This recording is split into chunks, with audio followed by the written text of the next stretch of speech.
Okay बच्चों, good morning all of you. Good morning sir. Okay okay okay, thanks, sit down. तो बच्चों, previous class में हम पढ़ा रहे थे फंक्शनल आइसोमेरी। इसका कुछ टॉपिक हम पढ़ा चुके थे, एग्जाम्पल भी बता दिए थे। तो एक और एग्जाम्पल दे करके आप लोग को हम सेटिस्फाइड करेंगे, उसके बाद हम नेक्स्ट चलेंगे, ठीक है। तो फंक्शनल ग्रुप का एक और बेस्ट एग्जाम्पल बताते हैं, फंक्शनल आइसोमेरिज्म का। फंक्शनल आइसोमेरिज्म का एक और एग्जाम्पल पूछ सकता है कि एक मॉलिक्यूलर फॉर्मूला दिया हुआ C4H10O, इससे कितना कितना आइसोमर्स बन सकता है, फंक्शनल आइसोमर्स। C4H10O से कितने प्रकार के फंक्शनल आइसोमर्स, क्रियाशील समवायी भी बन सकते हैं। Okay, how many functional isomers can be obtain from this formula. तो दो प्रकार का इससे आइसोमर्स बन सकता है, फंक्शनल आइसोमर्स। कौन कौन? Diethyl ether, diethyl ether C2H5O, C2H5। इसका IUPAC नेम हो जाएगा बच्चा इथॉक्सी ईथेन। क्या हो जाएगा? Ethoxy ethane. इसको हम लोग और तोड़ के भी लिख सकते हैं, CH3, CH2O, CH2, CH3। मतलब C2H5 को हम ऐसे भी बाबू लिख सकते हैं, C2H5 को ऐसे भी लिख सकते हैं। तो diethyl ether is the common name and ethoxy ethane is the IUPAC name of this compound. दूसरा होगा इसका एक आइसोमर्स ब्यूटाइल अल्कोहल या फिर ब्यूटेनॉल। फार्मूला क्या आ जाएगा? C4H9OH। इस C4H9 को तोड़ के हम ऐसे भी लिख सकते हैं, CH2, CH2, CH2, CH2OH, butyl alcohol. अब देखो दोनों का मॉलिक्यूलर फॉर्मूला सेम है कि नहीं। कार्बन टोटल कितना हो गया? 4, 2 2 4, हाइड्रोजन 10, कार्बन 4, हाइड्रोजन 10, ऑक्सीजन 1 तो ऑक्सीजन 1। ओके, अब इसमें भी देखिए कार्बन 4, हाइड्रोजन 9 1 10, 10, ऑक्सीजन 1 तो ऑक्सीजन 1। दोनों का मॉलिक्यूलर फॉर्मूला सेम था, but functional group is different. यहां पर बाबू ईथर है तो यहां पर क्या है? अल्कोहल। तो C4H10O से दो प्रकार के फंक्शनल आइसोमर्स बन सकते हैं। Number first one is diethyl ether और ethoxy ethane, and second one is butyl alcohol और ब्यूटेनॉल। इन दोनों कंपाउंड में किसका अंतर है? मॉलिक्यूलर फॉर्मूला तो दोनों का सेम है, अंतर किसका है? हर चीज बताओ किसका अंतर है? Yes, very good, functional group का अंतर है। इसमें ईथर है तो इसमें अल्कोहल है। Okay, clear? कोई दिक्कत बाबू? नहीं, वेरी गुड। तो हम चलेंगे अब इसके नेक्स्ट टॉपिक पर, जिसको हम लोग बोलते हैं मेटामेरिज्म। मिठा में बाबू इसको? ओके।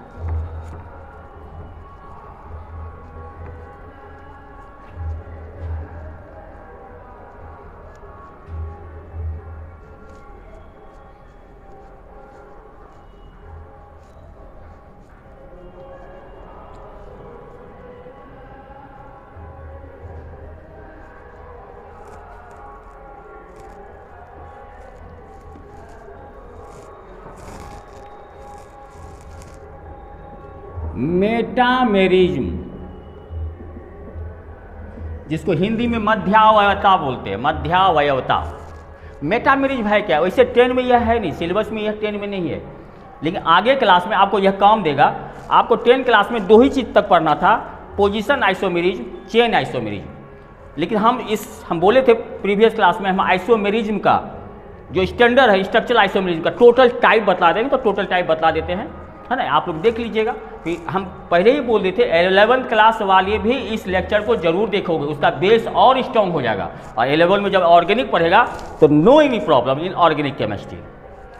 तो मध्यावयवता क्या है, मेटामेरिज्म है क्या? इसमें भी तो जानते हो आइसोमेरिज्म है तो सबका मॉलिक्यूलर फॉर्मूला क्या होगा? सेम होगा, अनुसूत्र सबका समान होगा। बट इसमें होता है बाबू क्या alkyl radical, alkyl radical change रहता है, अल्काइल रेडिकल चेंज रहता है। कैसे? हम एक एग्जाम्पल के द्वारा हम आप लोग को बताते हैं।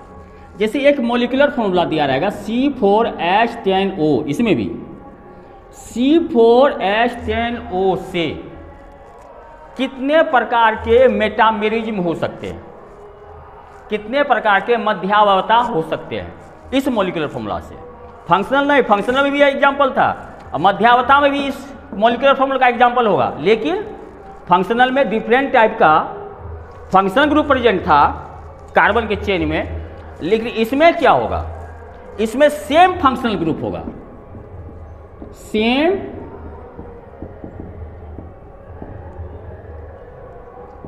फंक्शनल ग्रुप होगा, लेकिन अल्काइल का जो अरेंजमेंट है फंक्शनल ग्रुप के दोनों ओर वह डिफरेंट होगा। कैसे? हम एग्जाम्पल के तहत हम आप लोग को समझाते हैं। Number first one is diethyl ether, diethyl ether C2H5O C2H5, या फिर इसको हम लोग बोल सकते हैं इथॉक्सी इथेन। ओके, इसको तोड़ के हम ऐसे लिखेंगे CH3 CH2O CH2 CH3। और एक एग्जांपल हम आपको बताते हैं, मिथाइल प्रोपाइल ईथर, या फिर इसको बोल सकते हो methoxy propane, methoxy CH3O C3H7। ध्यान देखिएगा। अब इसका मॉलिक्यूलर फॉर्मूला देखिए, टोटल C2 कितना हो गया, C4 H5 यहाँ H5 10 H10, ऑक्सीजन एक तो ऑक्सीजन एक, लेकिन इसका मॉलिक्यूलर फॉर्मूला भी यही आया C4H10O। अब इसका लिखिए मॉलिक्यूलर फॉर्मूला, 3 कार्बन यहाँ 1 कार्बन, टोटल कितना हो गया 4 कार्बन। हाइड्रोजन देखिए 7 3 10 हाइड्रोजन, ऑक्सीजन एक तो ऑक्सीजन एक। अंतर क्या, डिफरेंस क्या है, यहाँ पर दोनों सेम अल्काइल रेडिकल है, इथाइल अल्काइल ग्रुप सेम है, लेकिन अल्काइल रेडिकल जो है दोनों साइड सेम है। यहाँ पर देखिए अल्काइल रेडिकल, एक जगह मिथाइल है तो एक जगह क्या है, प्रोपाइल है, तो अल्काइल रेडिकल चेंज हुआ ना। तो इस प्रकार के आइसोमेरिज्म को हम लोग बोलते हैं मेटामेरिज्म। क्या बोलते हैं बाबू, मेटामेरिज्म। कोई दिक्कत? Very good. लेकिन सेम क्या था, same functional group. Functional group जो होगा बाबू सेम होगा, कोई दिक्कत? लेकिन अल्काइल रेडिकल फंक्शनल ग्रुप के दोनों ओर जो होगा, दो हाथ होता है, दो अल्काइल ग्रुप रहता है, तो दोनों साइड का अल्काइल ग्रुप वह डिफरेंट टाइप का होगा।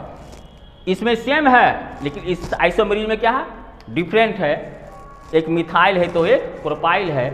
इस प्रकार के आइसोमेरिज्म को हम लोग बोलते हैं, क्या बोलते हैं बोलो, मेटामेरिज्म। समझ गया? कोई दिक्कत? It is the best example of metamerism. Okay, कोई बाबू दिक्कत नहीं होना चाहिए, इसको मिटावें। एक और एग्जाम्पल बताते हैं।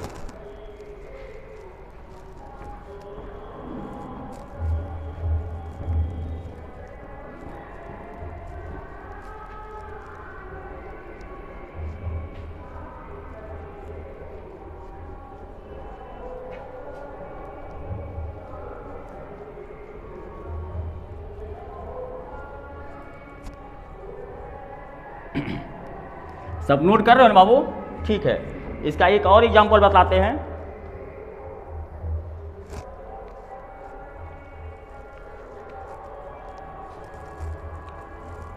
डाइइथाइल कीटोन, ध्यान देना। क्या बाबू? Diethyl ketone, very good. उसके बाद एक और एग्जांपल बताते हैं इधर, मिथाइल प्रोपाइल कीटोन। हम बताए ना फंक्शनल ग्रुप सेम रहेगा, फंक्शनल ग्रुप दोनों में सेम रहेगा, लेकिन अल्काइल रेडिकल क्या होगा, चेंज होगा। डाइथाइल कीटोन को हम लोग ऐसे भी लिख सकते हैं C2H5 CO C2H5। ओके, इसको और हम यदि ब्रोड करना चाहते हैं तो CH3 CH2, इथाइल को हम ऐसे भी लिख सकते हैं, कीटोन को हम लोग ऐसे भी लिख सकते हैं CH2 CH3 लिख सकते हैं ना इसे, इसी को हम ऐसे लिख सकते हैं। और उधर देखो क्या है, methyl propyl ketone, methyl propyl ketone, methyl propyl ketone. इसको हम देखो और कैसे हम लिख सकते हैं सजा करके, और में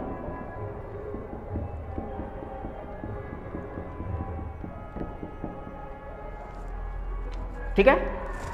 आप पहले दोनों का IUPAC नेम नोमेनक्लेचर बताते थे, साथ साथ दोनों का नोमेनक्लेचर बता देते हैं। इसका क्या होगा 1 2 3 पर, इधर भी गिनेंगे तो 1 2 3 3 पर 1 2 3 4 5। टोटल कार्बन कितना हो गया, pentane, pentane. Ketone group, keto group या कीटोन ग्रुप कितने नंबर पर 3, और कीटोन का सफिक्स क्या होता ऑन, पेंटेन 3 ऑन, और इसको लिख सकते हो 3 पेंटेन ऑन। IUPAC नेम में उसको कैसे लिखोगे, इधर से काउंट करेंगे क्योंकि 1 2 नज़दीक में आएगा, इधर से करोगे तो 1 2 3 4 पर आएगा, तो इधर से लेफ्ट साइड से काउंट करो 1 2 3 4 5। टोटल कार्बन, रूट कार्बन लिखना है, चेन में जितना कार्बन है 5 है। पेंटेन फंक्शन ग्रुप कितने पर है हिमांशु, 2 पर, वेरी गुड। अरविंद बाबा, इसका फंक्शनल ग्रुप का सफिक्स क्या होगा, क्या होगा, yes very good, on, pentane 2 on, या फिर 2 पेंटेनॉन। अब देखिए इस फंक्शन ग्रुप में क्या चेंजिंग आया जिसके कारण इसको मेटामेरिज, मेटामेरिज का मतलब ही बता दिए थे बाबू, मेटामेरिज का मतलब ही बता दिए थे कि फंक्शनल ग्रुप के दोनों ओर जो अल्काइल रेडिकल होगा वह डिफरेंट टाइप का होगा। इसमें देखिए दोनों साइड क्या है, इथाइल है, बोथ साइड। और उस फंक्शन, उस कंपाउंड में क्या है, एक साइड मिथाइल है, एक side ethyl. Function group change हो गया ना। अब दोनों का MF निकालिए, दोनों का मोलिकुलर फॉर्मूला देखिए सेम है या फिर नहीं है। कार्बन कितना हो गया C4 C4, हाइड्रोजन कितना हो गया, नहीं C कितना हो गया 2 2 4 1 5, C5 हो गया। कार्बन 2 1 3 2 5, हाइड्रोजन देखिए कितना हो गया 5 और यहाँ 5 10, और ऑक्सीजन 1 है तो ऑक्सीजन 1। अब इसका मोलिकुलर फॉर्मूला देखिए, कार्बन 1 1 2 2 3 5, इसका भी कार्बन 5। हाइड्रोजन देखिए 3 और 7, टोटल कितना हो गया 10 हाइड्रोजन। ऑक्सीजन कितना है 1, तो ऑक्सीजन 1। समझ आ गया ना, इसी को हम लोग बोलते हैं मेटामेरिज। मेटामेरिज में क्या होता है, मोलिकुलर फॉर्मूला सेम होगा, फंक्शनल ग्रुप सेम होगा, बट द अल्काइल रेडिकल्स जो होगा फंक्शनल ग्रुप के दोनों, फंक्शनल ग्रुप के जो दोनों ओर होगा वह डिफरेंट टाइप का होगा, है ना। तो ऐसे आइसोमेरिज को हम लोग बोलते हैं मेटामेरिज। पूछ सकता है क्वेश्चन कि C5H10O से कितने प्रकार के मेटामर्स बन सकते हैं, मेटामेरिज्म के आइसोमर्स बन सकते हैं। तो 2 प्रकार के, डाइथाइल कीटोन और मिथाइल प्रोपाइल कीटोन। इसका IUPAC नेम कहेगा तो पेंटेन 3 ऑन, पेंटेन 2 ऑन। दोनों डिफरेंट टाइप का कंपाउंड, दोनों सेम कंपाउंड नहीं है, मानते हैं कि दोनों में सेम फंक्शन ग्रुप है, लेकिन अल्काइल रेडिकल का जो पोजीशन है फंक्शनल ग्रुप के दोनों ओर, they are completely different from each other, so both are different compound, their properties are also different। दोनों का गुण एक दूसरे से completely different होगा। ओके, एनी प्रॉब्लम इन मेटामेरिज बच्चा लोग, एनी प्रॉब्लम नहीं। 2 एग्जाम्पल देके हम बता दिए, तो इसको मिटाते हैं, ठीक है।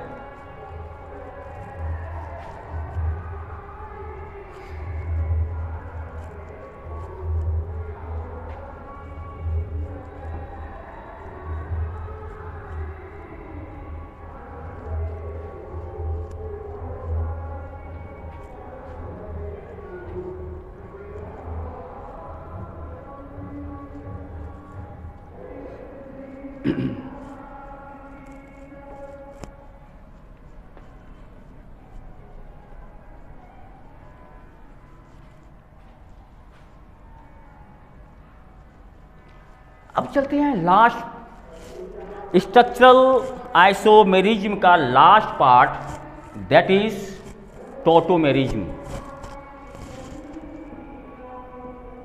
टॉटोमेरिज्म यह थोड़ा सा ट्विस्टेड है, इसको थोड़ा सा ध्यान दोगे। ऐसे 10 के सिलेबस में तो है नहीं, लेकिन फिर भी आप लोग जानकारी ले लो।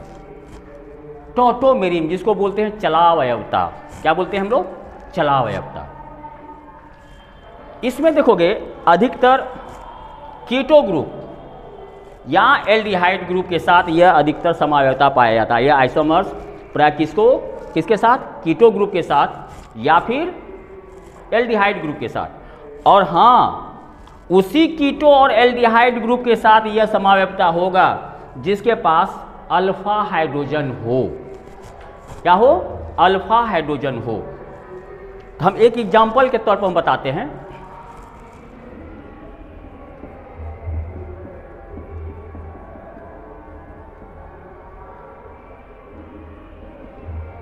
आप लोग पहले नोट कर लो इसको, तब हम बताते आगे। इथाइल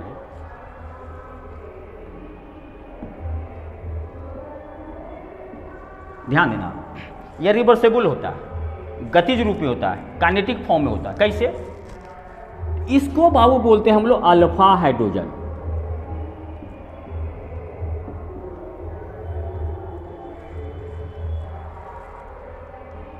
इसका पहले नाम लिख लो, इथाइल एसीटो एसीटेट। इसका नाम है इथाइल एसीटो एसीटेट। यह नाम आता कैसे, पहले हम बेस बतला देते हैं। एसीटेट आता कैसे? जब हम आपको कार्बोक्सिलिक एसिड पढ़ा रहे थे, सपोज दैट जैसे मान लिया गया एसिटिक एसिड है, इससे एक हाइड्रोजन, सॉरी एसिटिक एसिड है, इससे जब एक हाइड्रोजन आप रिप्लेस कीजिएगा, हटा दीजिएगा, क्या बनेगा? एसीटेट। इसी को हम लोग बोलते हैं एसीटेट। या फॉर्मिक एसिड है, इससे एक हाइड्रोजन हटा दीजिएगा, ये वाला हाइड्रोजन, HCO, यह नाम हो गया इसका फॉर्मेट। क्या हो गया बाबू? फॉर्मेट। तो एसीटेट को IUPAC नेम में इथेनोएट बोलते हैं। क्या बोलते हैं? इथेनोएट। OH ईस्टर जब पढ़ाएंगे तब इसके बारे में और फुल जानकारी दे देंगे। फॉर्मेट को हम लोग बोलते हैं IUPAC नेम में मिथेनोएट, है ना। जैसे एमीन में आप लोग पढ़ते हो क्या, NH3 से एक हाइड्रोजन निकलेगा तो NH2, यह भी एमीन हो गया।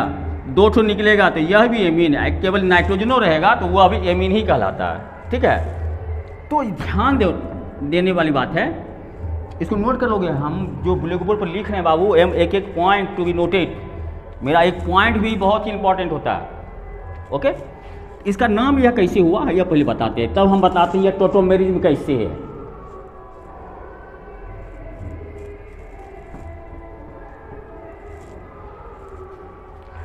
इसका नाम यह हुआ इथाइल। इसको हम लोग बोलते हैं एसीटो ग्रुप। याद रखिएगा, CH3C ऐसे करके दिया रहे तो इसको बोलते हैं एसीटो। क्या बोलते हैं? एसीटो। और CH3COO इसको बोलते हैं एसीटेट। या आप यहाँ पर 2 भी रहेगा ना तो इसको एसीटेट, 1 भी रहेगा तो इसको क्या बोलेंगे बाबू? एसीटेट। ओके, समझ लो ना। तो इसका नाम हो गया इथाइल एसीटो, या एसीटो हो गया। यह क्या हो गया? एसीटेट। जिस कार्बन के पास लेस अमाउंट ऑफ हाइड्रोजन होता है उसको हम लोग बोलते हैं अल्फा हाइड्रोजन। ठीक है, तो देखोगे यहां पर होता बाबू क्या, यह इसका अटैकिंग इसके पास होता है डबल बॉन्ड का। तो डबल बॉन्ड का जब अटैकिंग इस कार्बन पर होता है तो यहाँ पर डबल बॉन्ड जुट जाता है, इसका एक हाइड्रोजन है यहाँ चला आता है। समझ लो बात को, फिर से समझाते हैं, इसको ध्यान दो कैसे हुआ। यहाँ पर कीटो ग्रुप था, ध्यान देना कैसे होता। CH3 है, C double bond CH2, COO(C2H5) खेला यहीं पर होता है। यह इसको हम लोग बाबू बोलते हैं कीटो ग्रुप, याद रखिएगा। क्या बोलते हैं? Keto group. तो कीटो ग्रुप का अटैकिंग इस कार्बन पर हुआ, CH3 C डबल बॉन्ड टूटा सिंगल बॉन्ड में, यह डबल बॉन्ड ही इसके पास चला आता है, एक यहाँ चलाएगा डबल बॉन्ड, यहाँ CH, और इसका एक हाइड्रोजन जो है, यहाँ तो एक के सिंगल बॉन्ड है, क्या कि डबल बॉन्ड यहाँ पर अटैकिंग किया, इसका एक हाइड्रोजन ही इसके पास चला जाता है। ठीक है ना?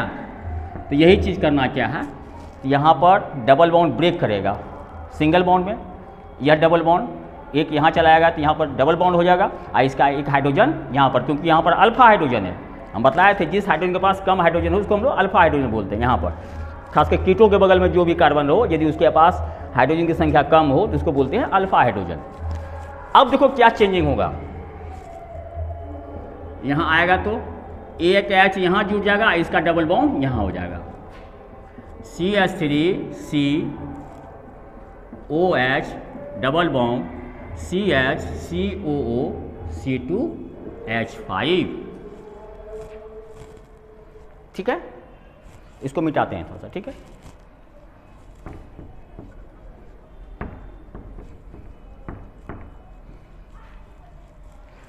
तो यह कीटो फॉर्म में हो गया, कीटो फॉर्म, यह कीटो फॉर्म में हो गया। और यहाँ पर देखो चूंकि अल्कोहल हो गया और डबल बॉन्ड दोनों हो गया, इसको इसलिए बोलते हैं इनॉल फॉर्म। इनॉल, इन का है दिए बाबू, क्योंकि यहाँ पर डबल बॉन्ड था, ई हटा करके फिर इसका सफिक्स, अल्कोहल का सफिक्स ऑल होता है, इसलिए ऑल दिए, तो इसका इस फॉर्म को बोलते हैं इनॉल। तो दोनों का मॉलिक्यूलर फॉर्मूला सेम है, बट अल्फा हाइड्रोजन अपना एक्सचेंजिंग किया, वहाँ पर ब्रेकिंग हुआ, जिसके कारण क्या होता है, अल्फा हाइड्रोजन का H जो है कीटोनिक ग्रुप के पास चला जाता है, कीटोनिक का डबल बॉन्ड अल्फा कार्बन के पास चला जाता है, अल्फा हाइड्रोजन के कार्बन के पास चला जाता है, जिसके फलस्वरूप यहाँ पर डबल बॉन्ड का फॉर्मेशन होता है, यहाँ पर अल्कोहल का फॉर्मेशन हो जाता है। तो इसको हम लोग बोलते हैं टोटोमेरिज्म। क्या बोलते हैं बाबू? टोटोमेरिज्म। ठीक है, तो इसको बोलना हम लोग इनॉल फॉर्म, और इसको क्या बोले हैं? Keto form. कोई दिक्कत? तो that is the example of tautomerism, या फिर आप लोग इसको बोल सकते हो चलावयवता। ओके, मिटाए बाबू? ओके।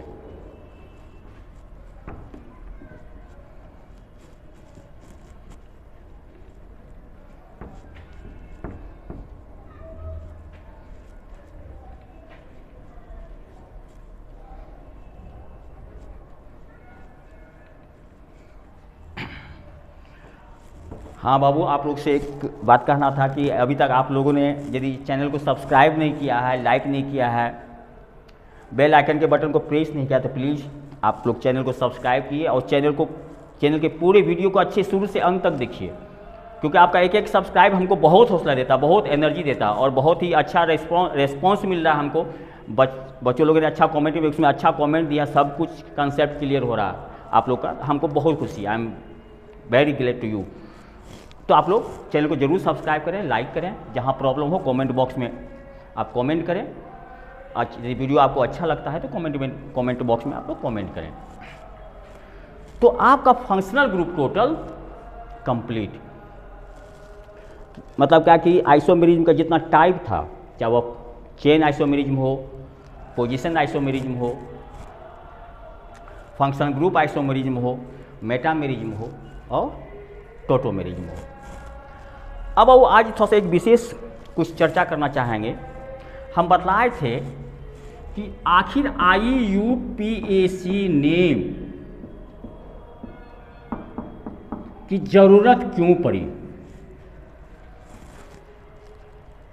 इस नेम की जरूरत क्यों पड़ी। कॉमन नेम से ही काम चला सकते थे कि नहीं? नहीं बाबू, आखिर इस नाम की जरूरत क्यों पड़ी, हम इसके बारे में थोड़ा सा हम चर्चा कर देना चाहें। कॉमन नेम जो होता है, साधारण नाम, वह डिफरेंट जगह पर डिफरेंट कंट्री में डिफरेंट नाम से जाना जाता है, जिसके कारण केमिस्ट्री की स्टडी में बहुत ज़्यादा प्रॉब्लम, केमिस्ट्री की रिसर्च में बहुत सारा प्रॉब्लम, केमिस्ट्री के जो साइंटिस्ट है उसको नाम देने में बहुत सारा प्रॉब्लम। अब जहाँ मान लो यदि हम तुमको यहाँ से दूसरे राज्य में रहना हो, बिहार से आपको झारखंड जाना हो, झारखंड से वेस्ट बंगाल जाना हो, और वहाँ पर हर एक चीज़ जितना फूड मटेरियल्स वगैरह सब होता है, सबका नाम अलग अलग हो, हर एक चीज़ का नाम अलग अलग हो, यदि आपको वहाँ पर कहा जाए आप वहाँ पर हैबिटेट, वहाँ पर अपना घर द्वार बना करके वहाँ पर रहिए, तो आपको कितना बड़ा प्रॉब्लम होगा। सबसे पहले तो वहाँ जितने सारे खाद्य पदार्थ हैं, फूड मटेरियल, उसका नाम याद करते करते, यहाँ आलू को कुछ बोल रहे हो, चावल को कुछ बोल रहे हो, दूसरे स्टेट में कुछ दूसरे नाम से जानेंगे, तो कितना प्रॉब्लम होगा। यहाँ कपड़ा को कुछ बोल रहे हो, वहाँ पर दूसरे नाम से जानेंगे। तो स्टडी करने में, वहाँ रहने में आपको बहुत ज़्यादा प्रॉब्लम होगा। पहले फूड मटेरियल या फिर अन्य सारी चीज़ों का नाम याद करते करते ज़िंदगी आपकी ख़त्म हो जाएगी। आप तो वहाँ रह पाओगे, कैसे कमाओगे खाओगे, there is a lot of problem, बहुत बड़ी समस्या थी।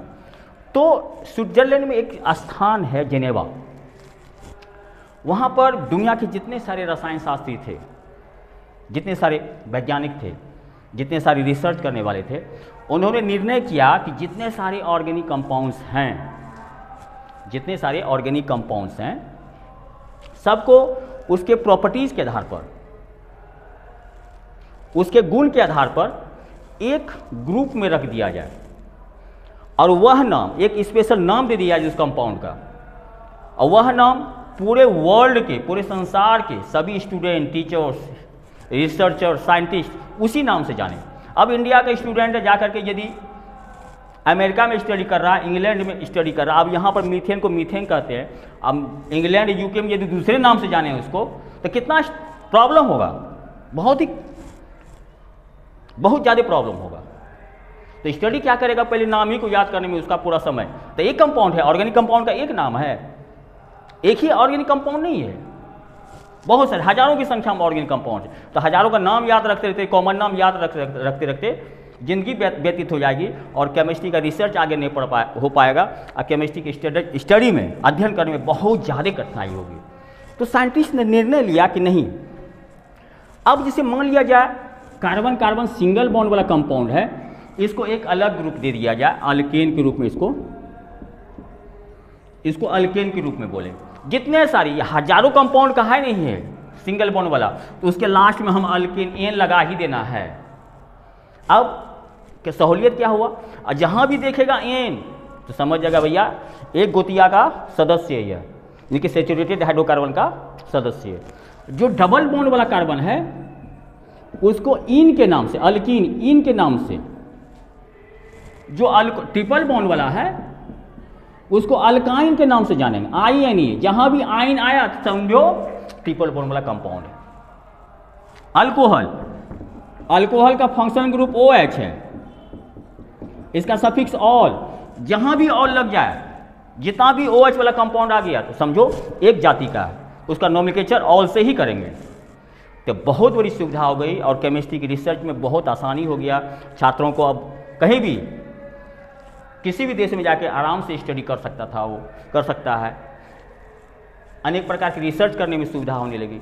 आप अमेरिका के कोई भी यूनिवर्सिटी में पढ़िए, लंदन के कोई यूनिवर्सिटी में पढ़िए, रशिया के कोई भी यूनिवर्सिटी में केमिस्ट्री पढ़िए, तो सबको एक ही नाम से हम लोग जानेंगे। इसलिए जेनेवा में रसायन शास्त्रियों के द्वारा एक बैठक हुई, रसायन शास्त्र के जितने सारे वैज्ञानिक थे उन्होंने बैठक की और एक डिसीजन लिया कि जितने सारे ऑर्गेनिक कंपाउंड्स हैं उसको उसके प्रॉपर्टीज़ के आधार पर, उसके फंक्शनल ग्रुप के आधार पर, उसके सफिक्स के आधार पर एक नाम दे दिया जाए, ताकि दुनिया के सभी सारे स्टूडेंट्स, टीचर्स, रिसर्चर एक ही नाम से जानें, ताकि रसायन शास्त्र की स्टडी में हम लोग को कठिनाई ना हो। समझ गया बच्चा? इसी कारण से IUPAC नेम दिया गया। ओके, समझ रहे हो ना? Ayush, very good. अब IUPAC नेम क्यों दिया गया समझ गया? आप लोग का भी नाम होगा, जैसे आप लोग का भी नाम होता है ना, जैसे घर का नाम कुछ भी रख दिया था, पिंकू, चिंटू, इंटू, है ना, ये बौधा, टैरा, कुछ भी, उस नाम का कोई वैल्यू नहीं, क्योंकि बच्चे की एक्टिविटीज़ के आधार पर उसका नाम घर का लोग, गांव का लोग रख देता था। लेकिन यदि आपको ग्रह राशि के आधार पर नाम रखा जाए तो पंडित जी को बुलाया जाता है, दक्षिणा दे करके बुलाया जाता है किस ग्रह नक्षत्र में इस बच्चे का जन्म हुआ और किस अक्षर से उसका नाम रखा जाए, ताकि उसके जीवन में कोई कठिनाई ना हो। है ना, वह शुभ नाम माना जाता है। उसी नाम से आपके विद्यालय में, स्कूल, कॉलेज वगैरह में उसी नाम को दिया जाता है। घरेलू नाम दिया जाता है क्या जी? आयुष, तुम्हारा कोई घरेलू नाम है क्या? कुछ नाम है? नहीं ना, नहीं है। Very good. तो वह हुआ IUPAC नेम। आपका जो पंडित जी रखते हैं ग्रह, नक्षत्र, राशि के आधार पर जो नाम रखता है वह हुआ तो आपका IUPAC नेम, है ना। उसी नाम से दुनिया के लोग आपको जानेंगे। तो उसी तरह ऑर्गेनिक कंपाउंड को एक IUPAC नेम दे दिया गया है, जिससे पूरे दुनिया के लोग उसी नाम से उसको जानते हैं। ओके, मिटाएं इसको। ओके,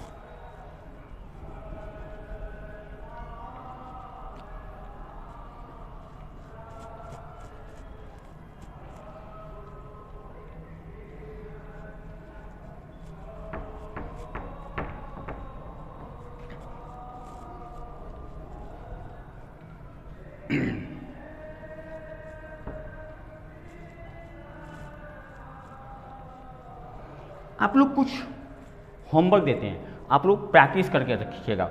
हम देंगे आप लोग को इधर नोमेनक्लेचर करने के लिए, नोमेनक्लेचर लिखने के लिए, IUPAC नेम लिखने के लिए, और इधर हम दे देंगे नेम, आपको इसका स्ट्रक्चर फॉर्मूला बना के लाना है। तो पहले हम यहाँ पर देते हैं आप लोग को IUPAC नेम लिखने के लिए। IUPAC नेम पहला आप लोग नोट करते चले जाओगे।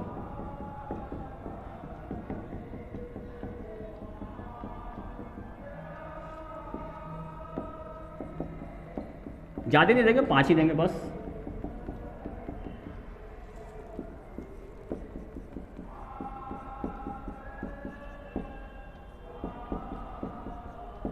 बन जाएगा बाबू, वेरी गुड।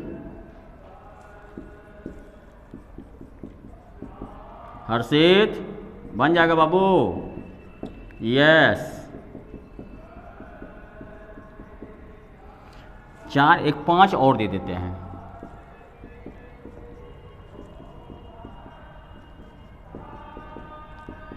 HCl है, क्लोरीन है बाबू, क्लोरीन। इसका आप लोग IUPAC नेम लिख के रखिएगा, कोई दिक्कत नहीं। तो बच्चों एक बात कहना चाह रहे थे कि आज हम आपका फंक्शनल ग्रुप, सॉरी, आइसोमरिज्म का टोटल पार्ट्स, मतलब स्ट्रक्चरल आइसोमरिज्म का जितना सारा पार्ट्स है वह हम बता दिया। फिर जो नेक्स्ट क्लास होगा वह एक स्पेशल टॉपिक के साथ रहेगा, दैट इज होमोलोगस सीरीज, है ना, जिसको बोलते हैं समजातीय श्रेणी। तो नेक्स्ट लेक्चर होगा मेरा होमोलोगस सीरीज पर। उसके बाद जो नेक्स्ट लेक्चर होगा वह एलोट्रॉप्स पर होगा, मतलब अपर रूपता, डायमंड और ग्रेफाइट के बारे में डिटेल से चर्चा करेंगे। उसके बाद जो नेक्स्ट टॉपिक रहेगा मेरा प्रिपरेशन, कि अल्केन के फर्स्ट मेंबर का प्रिपरेशन कैसे करेंगे, अल्कीन के फर्स्ट मेंबर का प्रिपरेशन कैसे करेंगे, अल्काइन के फर्स्ट मेंबर का प्रिपरेशन करेंगे कैसे करेंगे, वह किस प्रकार से केमिकल रिएक्शन करता है, इस सब के बारे में टोटल आपको हम जानकारी देंगे। बशर्ते आप लोग कंटिन्यू वीडियो को देखते रहिए, आपको बहुत फायदा होगा। बहुत बच्चे का कमेंट आ रहा, सर केमिस्ट्री सो ईजी, इतना ईजी होगा हमको पता नहीं था, केमिस्ट्री इतना ईजी हो जाएगा, इतना आनंद आएगा पढ़ने में। तो बच्चों आज का क्लास इतना ही। आप लोग घर में स्वस्थ रहिए, अच्छे से रहिए। फिर नेक्स्ट क्लास में एकदम नए एनर्जी के साथ मिलेंगे। तब तक के लिए बाय, थैंक यू।